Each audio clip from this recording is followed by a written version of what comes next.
ശേഷം നമ്മുടെ കാക്കനാട് നിന്ന് അങ്ങോട്ട് പോകുമ്പോൾ പാലമൊക്കെ കയറി അതിൻ്റെ ഇപ്പുറത്തെ ഒരു സ്റ്റുഡിയോയിലായിരുന്നു ഷൂട്ടിങ്. ആ പക്ഷെ ഭയങ്കര രസമുണ്ടായിരുന്നു. നമ്മൾ ഈ ഒരു യാത്രയുടെ കാര്യം പറയുമ്പോഴും ഒരു രാത്രി ആണ് ഷൂട്ടിങ്. ഒരു രാത്രി ഉണ്ട് തീർച്ചയായിട്ടും. ഒരു 5 മണിക്ക് തുടങ്ങി വൈകിട്ട്. എന്നിട്ട് രാവിലെ ആയപ്പം പാക്കപ്പ് ആയി. ആ ഭയങ്കര ഹിറ്റ് ആയിരുന്നു, ഭയങ്കര വൈറലായിരുന്നു അന്നത്തെ. എനിക്ക് ഓടി നടക്കുകയാണ് ഞാൻ ആ സമയത്ത്. ഇതാണ് പാട്ടാണ്. അല്ല അന്ന് ഈ ചേച്ചി ഇപ്പം അന്ന് സലീമയുടെ ഭയങ്കര തിരക്കിലായിരുന്നു, നമുക്കൊക്കെ അറിയാം. അന്ന് ചേച്ചി എപ്പോഴെങ്കിലും പറഞ്ഞിട്ടുണ്ടോ വീട്ടിൽ കിട്ടണില്ല, മിസ് ചെയ്യുന്നു എപ്പോഴെങ്കിലും പറഞ്ഞിട്ടില്ല? നമുക്കറിയാം, നമ്മുടെ തിരക്കറിയാലോ. എന്നാലും 4 വർഷം പ്രണയിച്ച് നടന്നു എന്ന് പറഞ്ഞേ. മരഞ്ചുറ്റി പ്രേമം, അന്നത്തെ ആ സ്റ്റൈൽ പ്രേമം എന്ത് എക്സ്പ്രസീവ് ആയിരുന്നു സലീമേട്ട. ശരിക്കും കാമുകന് നല്ല എക്സ്പ്രസീവ് ആയിരുന്നു. റിയലി? പൂ കൊടുക്കുക, കത്ത് കൊടുക്കുക. കത്തൊക്കെ കൊടുത്തിട്ടുണ്ടോ ചേച്ചി? കത്തൊക്കെ സൂക്ഷിച്ചു വെച്ചിട്ടുണ്ടോ? അത് ബോംബുകളായിട്ട് വീട്ടിലിരിക്കുന്നു രണ്ടുപേരും. ആണോ? എന്നാ വീട്ടുകാർ അറിയാതെയാണോ പ്രണയിച്ചത്? വീട്ടുകാർ അറിഞ്ഞാലും കാര്യം പറഞ്ഞേക്കോ? അച്ഛൻ ഞാൻ പ്രണയിക്കാൻ പോവേണ്ടാന്നോണ്ട് പോവോ? അതൊരു പിള്ളേരുടെ മനസ്സിൽ വികാരമല്ലേ? അല്ല ചേച്ചീനെ ലവ് അറ്റ് ഫസ്റ്റ് സൈറ്റ് ആയിരുന്നോ സലീമേട്ടന്? അല്ല, സംസാരിച്ചു മിണ്ടിയും പഴകിയും ഒരുപാട് സമയങ്ങൾ പിടിച്ചു. അപ്പൊ എപ്പോഴാണ് ഇത് സലീമേട്ടനാണോ ചേച്ചി തുറന്നു പറഞ്ഞത്? ആണ് ഫസ്റ്റ് ഐ ലവ് യു അങ്ങ് തുറന്ന് മുഖത്തടിച്ചു പറഞ്ഞു? അങ്ങനെയൊക്കെ പറയാൻ പറ്റും. എന്താണ് സിനിമ ഇത്?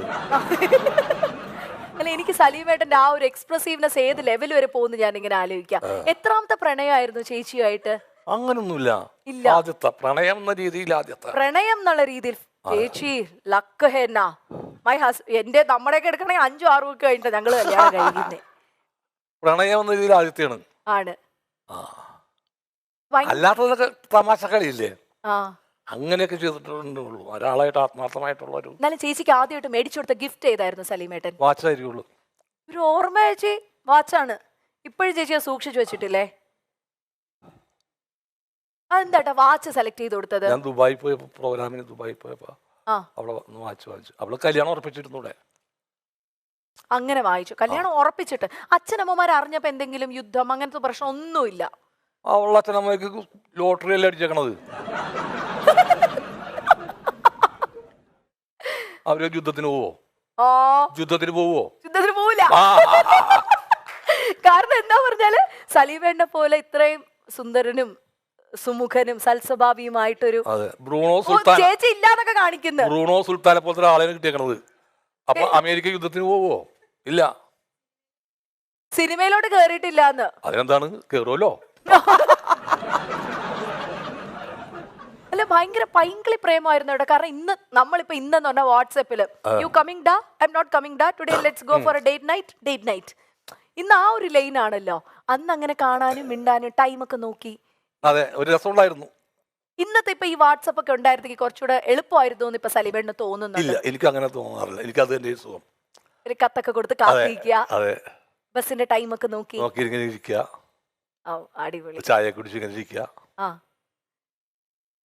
സലീമേട്ടനാണോ വീട്ടിൽ ചെന്ന് പറഞ്ഞത്? ചേച്ചിയുടെ വീട്ടിൽ ചെന്ന്? അപ്പൊ വീട്ടുകാരെയൊക്കെ ഒരു എതിർപ്പ് ഒന്നും വന്നില്ല? അടിപൊളി കേട്ടോ, വെരി സ്മൂത്ത് റിലേഷൻ. എന്നാ വേണോ ഇനി? പ്രണയിച്ച പെൺകുട്ടീനെ തന്നെ കല്യാണം കഴിക്കാൻ പറ്റുന്നത് അതൊരു വലിയ ഭാഗ്യമാണ്. കാരണം ഓർമ്മകളെ എങ്കിലും നമ്മൾ ബാക്കി നിർത്തുന്നില്ല, നമ്മുടെ കൂടെ കൂട്ടിയാണ്. ആണ്, അതല്ലേ ഏറ്റവും വലുത്. ആണ്. പ്രണയിച്ച പെൺകുട്ടി വല്ലയിടത്തും പോയിരുന്നെങ്കിൽ നമ്മൾ അതൊരു ഓർമ്മയായിട്ട് കിടക്കുന്നതിനകത്ത്. എന്നെ സംബന്ധിച്ച് അതില്ല. അപ്പം ഏട്ടൻ ഇങ്ങനെ ഇഷ്ടമാണെന്ന് പറഞ്ഞപ്പോ തന്നെ ചേച്ചി ഓക്കെ പറഞ്ഞോ? പിന്നെ അല്ലാണ്ട് ഒരുപാട് പരിചയപ്പെട്ടു, ഒരുപാട് നാളുകൾക്ക് ശേഷം അവൾ മാനസികമായിട്ട് ഏകദേശം ഒന്നായി കഴിഞ്ഞിരുന്നു. ആണ്. ഈ പറഞ്ഞ പോലെ ചന്തു ഉണ്ടാവുന്നതിന് മുമ്പ് ആ പേര് പോലും മനസ്സിൽ എന്തോരം അടുപ്പുണ്ടായിരുന്നു.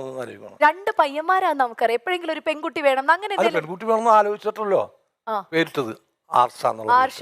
അപ്പൊ 2 പയ്യന്മാരായപ്പോ സലീമേട്ടന് തോന്നിയില്ല അയ്യോ എനിക്കൊരു പെൺകുട്ടി കൂടി ഇനി വേണം, അങ്ങനെയൊന്നും മുന്നോട്ട് ചിന്തിച്ചില്ല? അല്ല, അവള് പറഞ്ഞു പറ്റുള്ളൂ പറഞ്ഞതാണ്. അല്ലെങ്കിൽ ഞാനും റെഡി ആയിരുന്നു.